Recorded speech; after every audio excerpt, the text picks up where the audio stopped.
좋은 교회 함께하는 말씀 나눔 173번째 말씀을 함께 나누겠습니다. 오늘은 역대하 10장 12절에서 15절의 말씀으로 다른 세대, 다음 세대, 미래 세대 132번째 선한 영향력을 발산하라 라는 제목으로 함께 은혜를 나누겠습니다. 당신은 교회입니다. 당신은 좋은 교회입니다. 좋은 교회가 온 땅 온 세대 가운데 가득하기를 소망합니다. 아주 오래전에 개그 콘서트에 애정남이라는 프로가 있었습니다. 애매한 것을 정해주는 남자라는 그 말뜻을 가지고 우리가 일상에서 사용하고 있는 단어들, 언어들에 대한 개념을 그냥 우스개 또는 개그 코드를 가지고 정리하는 그런 프로였습니다. 그런데 그 프로를 통해서 정리되어 있는 단어들이 종종 우리에게 인사이트를 주기도 했습니다. 그때 기억하는 것 중에 하나는 뚱뚱함과 통통함의 차이는 무엇인가 라는 이야기였었죠. 뚱뚱함은 앉아있을 때 배가 나오면 뚱뚱한 거라고 이야기합니다. 통통하면 서 있을 때 배가 나오면 통통한 거라고 합니다. 그런데 아시죠?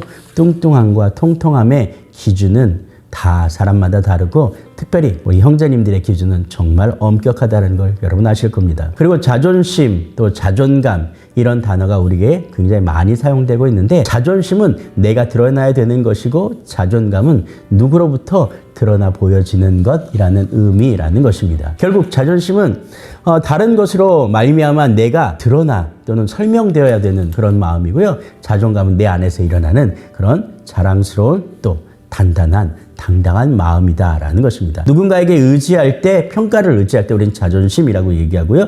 내 안에서 일어나는 평가는 자존감이라고 이야기합니다. 오늘 이 땅을 살아가는 모든 그리스도인들이 우리가 고백하며 찬양하며 기도할 때 선한 영향력을 발휘하겠다, 발산하겠다라고 얘기합니다. 예수님도 빛과 소금의 역할을 능히 감당하는 그리스도인들 되어 이 땅 가운데 빛으로 또는 소금으로 사용되라라고 우리에게 명령하고 있습니다. 그런데 오늘 본문 역대하 10장 12절은 이렇게 되어 있습니다. 온 이스라엘은 왕이 자기들의 말을 듣지 아니함을 보고 왕에게 대답하여 이르되 우리가 다윗과 무슨 관계가 있느냐라는 이런 본문을 사용하고 있습니다. 다른 말로 다윗이 왕이 되었습니다. 남유다 왕이 되었습니다. 그런데 이제 다윗이 전국의 왕이 되기 위하여 북이스라엘 12지파를 찾아갑니다. 물론 하나님께서는 아히야의 선지자를 통해서 그 솔로몬의 종이었던 여로보암을 북이스라엘의 왕으로 지명해 놓고 있었습니다. 어찌되었간에 솔로몬의 아들 르호보암은 북이스라엘 10지파 가운데 나아가서 그렇게 이야기합니다. 내가 너에게 어떻게 해주면 되겠느냐라고 이야기하죠. 그러자 왕은 이렇게 얘기합니다. 신하들은 또 이렇게 이야기합니다.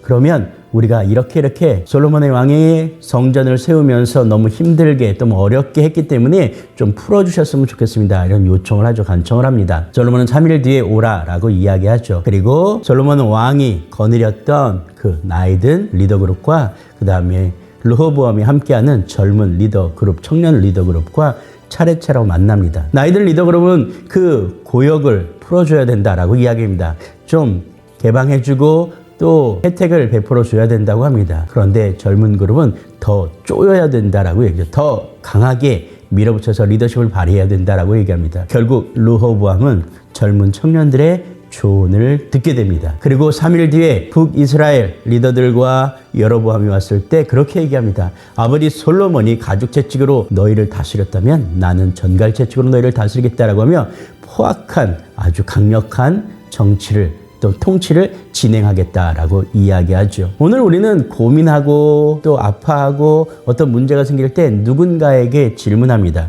그리고 누군가에게 의견을 묻습니다. 그 모든 의견을 듣고 결정하는 것 결국 우리지만 오늘 우리가 기억해야 되는 것 사람의 조언이 아니라 하나님께 먼저 무릎 꿇고 물어봤어야 된다라는 이 단서가 오늘 이 본문을 사용하고 있는 모든 목사님들의 공통된 의견입니다. 다른 말로 표현하면 오늘 우리 삶 가운데 문제가 생겼습니까? 우리 삶 가운데 기도해야 될 것들이 생겼습니까? 누군가에게 의지하여 그 문제를 풀어야 될 상황이 되었습니까? 그렇다면 사람을 향해 나아가는 것이 아니라 사람의 의견을 먼저 듣는 것이 아니라 골방에 들어가 하나님께 엎드려 기도하는 그것이 우선이라는 것입니다. 오늘 그 자세 태도가 오늘 하나님 앞에 아름다운 결론을 얻을 수 있는 유일한 방법이라는 것입니다. 그리고 돌려서 생각해 봅시다. 여러분은 나이가 좀 든 리더들입니까? 아니면 혈기왕성한 젊은 리더들입니까? 아니 그냥 나이를 떠나서 오늘 내 마음은 어떤 사물을 향하여 어떤 대상을 향하여 어떤 문제를 향하여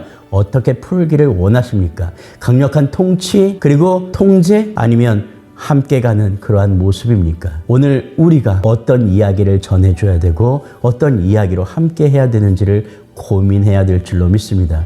여러분을 통해서 누군가는 기독교를, 예수님을, 하나님을, 그리스도를 만날 것입니다. 사도행전 11장에 나오는 그리스도인이라는 표현은 그렇습니다. 삶에서 살아내는 그들을 통하여 그 삶의 현장 가운데 있는 수많은 사람들이 저 사람들이 예수님을 쫓는 사람들이구나 라고 평가했다라는 그 대목이 오늘 이 부분 선한 영향력을 우리가 치열하게 뿜어낼 수 있는 그런 삶을 살아야 되는 이유가 될 줄로 믿습니다. 오늘 본문을 통해서 르호보암의 그 어리석인 판단이 아니라 오늘 르호보암의 판단을 보았다면 우리는 먼저 하나님 앞에 무릎 꿇고 하나님의 음성을 청종하는, 하나님 앞에 먼저 기도하는, 구약 성경에 등장하는 수많은 선지자들과 리더들이 우리에게 보여주었던 먼저 하나님께 묻고 결정하는 그러한 선한 영향력을 여러분의 공동체 가운데, 여러분의 교회 가운데, 여러분의 가정 가운데, 여러분의 직장 가운데 아름답게 발산할 수 있기를 주의 이름으로 축복합니다. 그런 좋은 교회 동역자들 되기를 주의 이름으로 축복합니다.